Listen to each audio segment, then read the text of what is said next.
This story begins with a problem. How do machines represent the world? As humans, we see pixels, millions of tiny dots of red, green, and blue. But for a computer, treating an image as a million individual dots is overwhelming. It's too high-dimensional, full of redundant information, and mathematically spiky. If you change just one pixel, the computer gets lost. To solve this, researchers created a bottleneck. Think of it like a translator. We take a massive image and feed it into an encoder. Its job is to compress that image into a tiny, meaningful space called a latent space.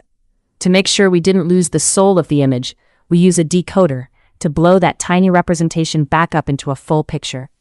If the output looks like the input, we know our compressed version was perfect. This is the autoencoder. But there was a catch. Standard autoencoders produced spiky spaces, where a small step in any direction led to digital static. So, we moved to variational autoencoders, or VAEs. Instead of mapping an image to a single point, we map it to a neighborhood or a distribution. This forces the latent space to be smooth and structured, which is essential for models like Stable Diffusion to work. However, these early models had a blurriness problem. Because they were penalized for every pixel they got wrong, they played it safe by averaging colors, resulting in hazy images. To fight this, we introduced two judges.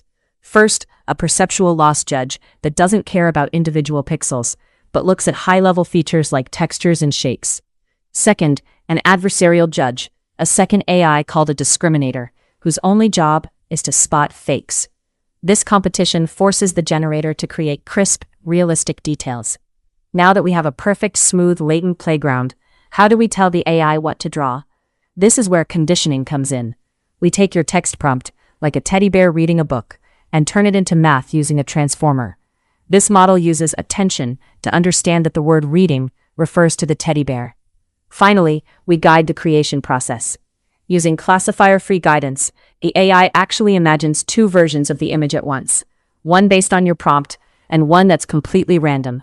By looking at the difference between the two, it pushes the final image to follow your instructions more strictly, resulting in the high-quality AI art we see today.